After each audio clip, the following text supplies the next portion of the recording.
stranger? Meron ba? Meron, no? Pero kakaunted, it's really difficult to trust someone na hindi mo kilala, di ba? And dear friends, every Sunday I believe we come here to know more about the Lord. And I believe that if we come to know Him more, it's easier for us to trust Him even more. Amen? So today I want us to take a brand new level of faith and trust in Him as we come to know Him more in worship and in His Word today. I invite all of you to just lift up your hands and just fully surrender unto Him and trust Him. In the name of the Father, and of the Son, and of the Holy Spirit. Amen. Jesus, we come boldly in faith, in confidence, and we trust You today. We want to know You more. We want to trust You more. Even in the midst of uncertainty, even when we face a mountain of debt, or we are overwhelmed with an ocean of sin, we know that no amount of ocean could ever drown us except Your love and Your mercy. And so today, we want to go before everything that comes hindering us from worshiping You. And we just trust with all our hearts. In Jesus' name. You call me out upon the waters, the great unknown, with feet of everything. And there I'll find You in the mystery, and oceans deep, my faith will stand.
kagandahan ng Sunday feast natin. Yun ang kagandahan na pagpunta natin pag nagmimisa tayo.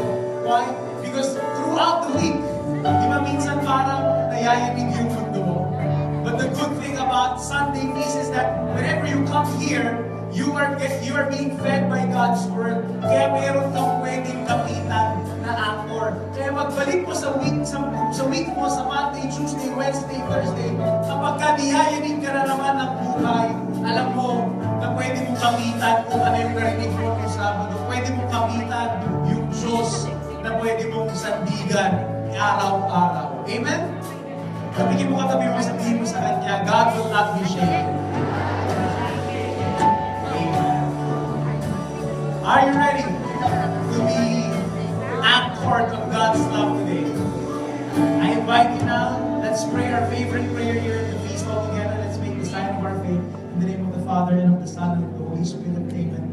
Lift your hands and pray this with me all together. Today I receive all of God's love for me. Today I open myself to the unbounded, limitless, overflowing abundance of God's favors. Today I open myself to God's blessings, healing and miracles. Today I open myself to God's Word so that I become more like Jesus every day. Today I proclaim that I'm God's beloved, I'm God's servant, I'm God's powerful champion. And because I am blessing the world in Jesus' name. Amen.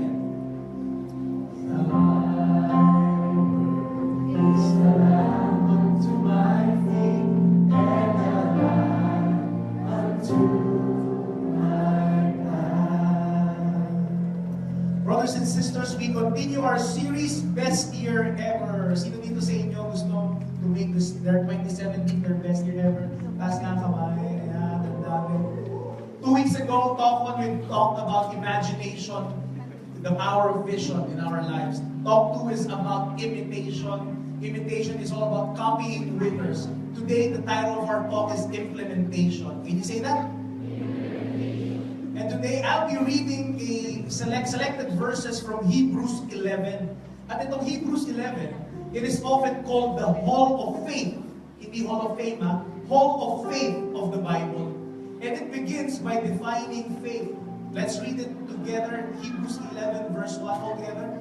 Now, faith is confidence in what we hope for and assurance about what we do not see. This is what the ancients were commended for. Sabihin nyo nga, ancients.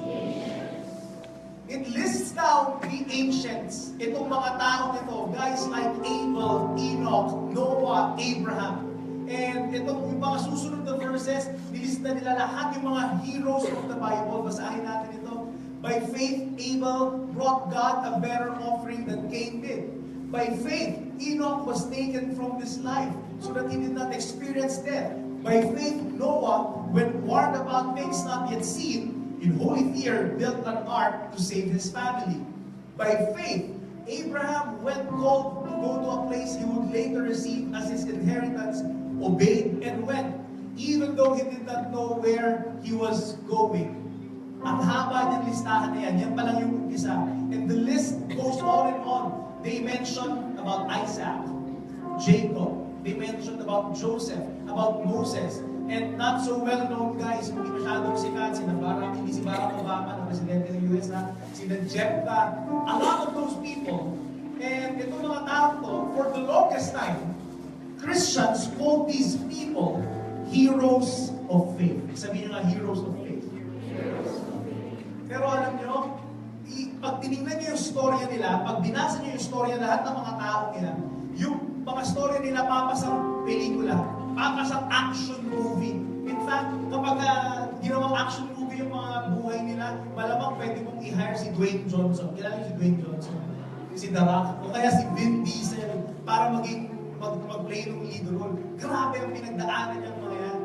And these ancient guys were not just heroes of faith, but they are actually heroes of faithful action. Sabihin nyo nga, faithful action. Bigyan ko kayo ng example kung gaano ka-action-packed yung kanilang buhay. From verse 33 onwards, basahin natin ito. Ayan na. Basahin nyo na lang. Ako na lang magbabasa. Basahin nyo through your eyes. Hebrews 11:33, who through faith conquered kingdoms, administered justice, and gained what was promised, who shut the mouths of lions, quenched the fury of the flames, and escaped the edge of the sword, whose weakness was turned to strength, and who became powerful in battle and routed foreign armies. There were others who were tortured, refusing to be released so that they might gain an even better resurrection. Some faced jeers and flogging and even chains and imprisonment. They were put to death by stoning. They were sawed in two. They were killed by the sword. Sino dito sa inyo gusto maging hero katulad nila? Grabe no, pinagtutorture, pinagsasaktan, pinagfukaan. Did you get the last line? They were sawed in two. Nilagari, hinati. Ito ang tanong, bakit sila tinorture? Tanong niyo sa akin, bakit? Bakit? Dahil ang dami nilang pinaggagawa. Ang dami nilang pinaggagawa. Hindi sila, hindi ka naman papatayin. Ito lang, hunch ko lang. Hindi ka papatayin kung nakaupo lang yung mga yun at nag-Facebook araw-araw sa bahay nila. Those heroes of faith, they became heroes because of action. Can you say action? They are doing some very radical stuff that people want them dead. Gusto nilang patayin itong mga to. And these guys who are in that list, hindi dahil sa grabe sila magdasal lang, hindi lang dahil sa pumupunta sila sa simbahan, nagsisimba, hindi lang dahil sa nagbabasa sila ng Biblia. These guys, they were on that list, on heroes of faith list, because those guys, they climbed mountains. They sailed through a storm. They walked thousands of miles. And all of them are willing to die for the sake of Jesus. Kaya pinatay. At ang tanong ko sa inyo, bakit ko kinuwento sa inyo yung mga heroes of faith na yan? My question to you today is this: is your life too easy? Masyado bang madali yung buhay mo? Kung kumpara natin yung buhay natin sa kanila, ay naku, ang layo, ang dali ng buhay natin. My big question to you today, is your life too easy? Are you too comfortable? Maybe that's the reason why you've remained stuck. A lot of people, they want this year to be their best year ever. Pero, kamusta ang buhay mo? Baka masyadong madali. A lot of people, they remain stuck. A lot of them, they don't get their dreams. Hindi nagkakatuloy yung mga pangarap. Why? Because their faith is not expressed through action. Okay, naniniwala ka, best year ever, yes, naniniwala ako. Pero tanong, anong ginagawa mo? James 2:14 says, my friends, what good is it for one of you to say that you have faith if your actions do not prove it? So it is with faith. If it is alone and includes no actions, then it is dead. It is dead. My dear friends, I believe this year will be your best year ever. But don't just believe. You need to act. Kailangan partner, faith and actions. Are you ready to be heroes of faithful actions? Can I invite you to prayer? Just close your eyes. Bow down your heads, put your hands over your heart, and say this prayer after me. Jesus, thank you. I am alive. I know as long as I live, you have a mission for me. Make my faith come alive. Grant me the grace to act, to move, to walk. And by your grace, I will make 2017 my best year ever. This I pray in Jesus' name. Amen.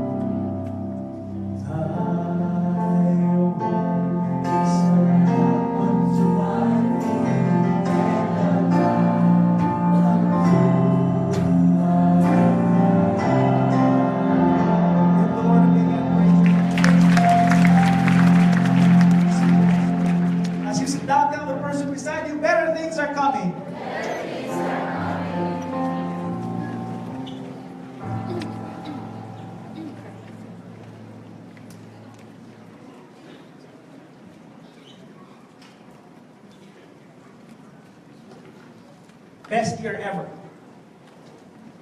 Talk free implementation. Taas nga ulit ang kamay if you want this year to be your best year ever. Ayan, ang dami.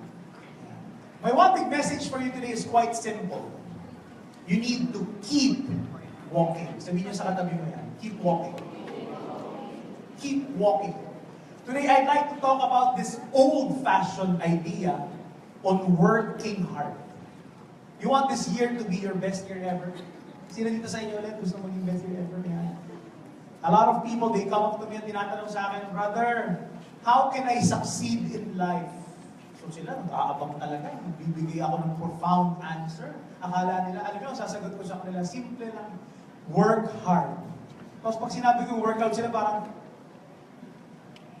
wala nang iba. Sabi ko, anong gusto niyo iba? O sige, eto, hindi lang work hard, you need to work really, really, really, really hard. So talagang sila parang, ha? Eh, alam ko na yan eh. When people come up to me and they ask me, how to be successful, ang sagot ko palagi, work hard. Pero people today, they want to hear more glossy and glamorous catchphrases. Katulad ng ano, you want to succeed, you need to think big. Ganda. Diba? You need to focus on your dreams. Ganda. You need to change mindset. Ganda. Pero ito, a lot of people, yan ang hinahanap nila. Ayaw, iniiwasan yung work hard. Hindi ko alam bakit. That's why many people like it when management gurus say, alam niyo to lahat eh, don't work hard, work! Hindi niyo pala alam. Don't work hard, work! Smart! Yun ang gusto nila narinig. Don't work hard, work smart. Sige, work smart lang ako. Pero ito gusto kong malaman ninyo ha. Alam niyo, ang toko ngayon, ayoko na magpa-deep ng content. Actually, sasabihin ko sa inyo ngayon, alam niyo na naman lahat. Alam niyo na to. And I believe most of the most important things in your life that you need to know, you actually know it already. Kailangan nyo lang paalalahanan. You need to be reminded that the secret to success is working hard. Sabihin nyo nga, work hard. Ito katotohanan. Alam niyo, I have yet to meet hugely successful person, whether in his family life or financial life or spiritual life or health life, who is not working smart and working hard. Kung gusto mo magtagumpay, hindi pwedeng work smart lang. Dapat may work hard. Actually, yung sinabing don't work hard, work smart, it begins with the assumption that that person is already working hard. So that's why you need to work smart. So hindi pwedeng work smart lang. Dapat smart and hard. Kasi ang mga tagumpay ng tao, yung mga kilala ko, when they wake up in the morning, they have fire in their belly, and they work 12 hours a day, pero hindi lang masyadong halata na hirap sila. Bakit? Kasi mahal nila yung ginagawa nila. That's why it appears like they're not working. Let me give you some examples. Sino dito sa inyo nung bata kayo pinangarap nyo maging basketball player na professional? Umami na dyan yung mga lalaki. Pinangarap mo, alam mo talaga, aabot ka sa NBA, di ba? Alam mo yung skill mo, kaya, pero hindi talaga, di ba? Alam mo yung bata ako, pinangarap ko, sana, basketball player ako. Kasi parang ang saya-saya, di ba? Naglalaro ka lang, sinusweldohan ka. Tapos yung pagtanda ako, mga teenager ako, humarap ako sa salamin, nakita ko yung itsura ko, sabi ko, ba't ako ba-basketball player? Mag-aartista na lang. Ganun din, di ba? Pangiti-ngiti lang, ngiti ka lang, model-model, picture-picture. Kapag binabayaran ka na malaki. Pero kung gusto ko sabihin sa inyo, yung mga yan, akala nyo, okay, enjoy sila. Kasi mahal nila yung ginagawa nila. Pero yung mga yan, ay grabe ang hard work na. Yung mga basketball player na yan, for example, Kobe Bryant, hindi yan tumitigil hanggang hindi siya nakaka 1,000 free throw shots made bago siya mag-umpisa ng practice. Ganun na. Pagkatapos ng practice, umuwi na mga kampi niya, siya 1,000 free throw shots na naman bago umuwi. Grabe dedication. Hard work. Another thing, mga artista na yan, akala niyo, saya-saya ng buhay niya. Ay, naku, misis ko po, celebrity makeup artist. Eh, kinuwento niya, one time, napunta siya sa shooting. Shooting siya, makeup artist siya ni Julia Barreto. Ako may-makeup niya si Julia Barreto. Siya, may pahinga, sabi niya. Pero sabi niya, yung artista, si Julia, kawawa. Kasi 24 hours siya nagtatrabaho. Umaarte. Hindi mo ganun. Hard work. And if you want to be a success in life, there's no substitute for hard work. Let me share again to you this man. Last week, kinuwento ko sa inyo si Brother Bo Sanchez. Brother Bo Sanchez, alam nyo, for those of you who do not know him still, siya lang naman, nagsulat author, best-selling author, 45 na libro lang naman ang best-selling na book. Ganun lang ang content, no? Small time, no? Ganon, 45 plus best-selling books. Alam nyo kung bakit ganon siya katagumpay? Bakit bumibenta lang ng libro niya? Let me share to you this story. Last year, February, sinama ako ni Brother Bo sa Holy Land. Co-preacher niya ako dun sa ibang pilgrims niya sa Holy Land. So punta ako dun. Papunta na kami Holy Land, ang travel namin around 9-10 hours. Alam niyo, habang nandun lang sa aeroplano, syempre, 9 hours, 10 hours, kailangan pumatay ng oras. Alam niyo kung anong ginawa ko? Siyempre, merong in-flight entertainment system. So nanood ako, alam niyo, nakatatlong pelikula ako. Tatlong pelikula, grabe. Saya ko. Pagbaba ko, kukwento kami ni Brother Bo. Sabi niya, so what did you do? Sabi niya, while you were resting in the airplane, sabi ko, ay, nakatapos po ako ng tatlong movies. Sabi niya, talaga, that's great. What did you watch? Sinabi ko kung ano yung pinanood ko. Tapos tinanong ko siya, how about you? Were you able to find rest? Sabi niya, yeah. Sabi niya, what did you do? Tinanong ko siya, sabi niya, I just wrote one book. Ako talaga parang, okay, ikaw naka-isang libro, ako naka-tatlong movies. Tapos doon, got me thinking, sabi ko, kaya naman pala tagumpay itong mama na ito. Ako yung relaxation ko, nanonood ng tatlong movie. Yung tatlong movie na yun, okay, nalaman ko yung plot ng storya, pero yung tatlong movie na yun, hindi maglalagay ng pera sa bulsa ko. Tapos siya, sabi niya, nakasulat ng isang libro at doon magbe-bestseller yun, makaka-bless ng maraming tao at makakatulong sa ministry. Ito lang, trivia lang, si Brother Bo, all his books, walang napupunta sa kanya ni Zikong Dole. All the sales of his books goes to the mercy ministries, to the ministries of the poor of our community. Pero tingnan nyo, kaya tagumpay. 45 plus best-selling books. Bakit? Nagsusulat sa aeroplano, yung kasama niya, nanonood ng movie.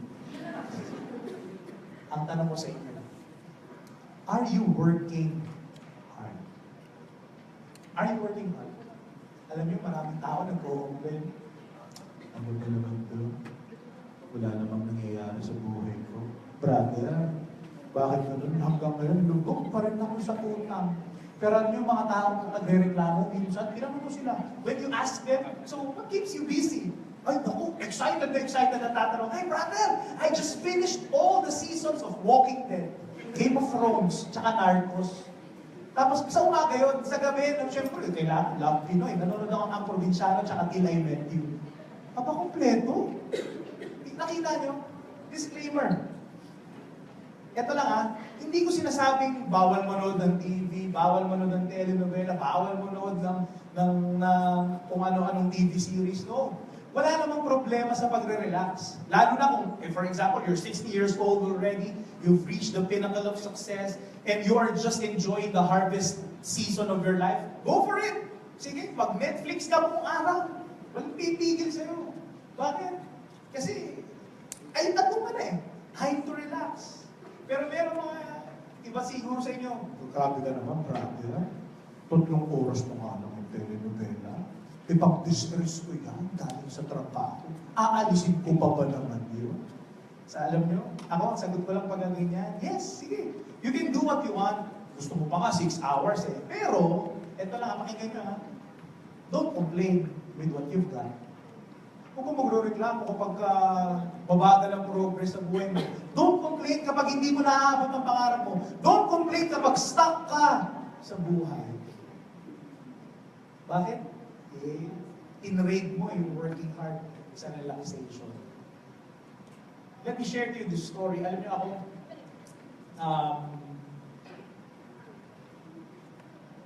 at the start of the year, bago ko mag-start ng taon ko, bago ko mag-planning, I do a year-end review.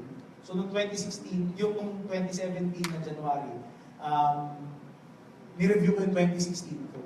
Tapos, isa sa mga tanong na mahalaga na sinasagot ko, where did my time go? Saan napunta yung buhay ko?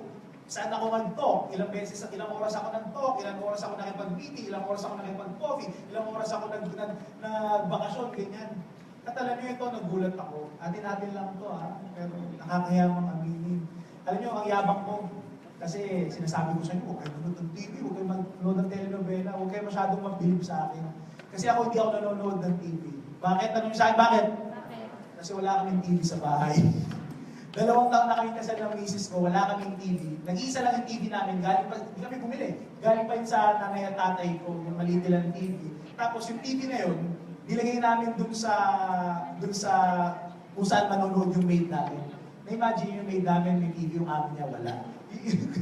Kami walang TV, kaya sabi madali lang. Pero alam nyo, nung ginawa ko yung year-end review ko, I realized that on average, I spent 4 to 5 hours of Facebook every day. Grabe. Kaya, guilty din ako dito. Imagine niyo yun, 4 to 5 hours wasted. I did the math. 4 times 365 days a year equals 1,460 hours in my 2016. I-convert natin sa days. It is 61 days of my 2016. Saan napunta? Facebook. Saan napunta? Yung mga kalokohang video na tawa kayo ng tawa. Yung mga kaka-comment, kaka-asar, kaka-alas ka dun sa mga kaibigan ko, kaka-like, kaka-heart. Yung gano'n. 61 days. Ilang years meron sa ilang days meron sa isang taon?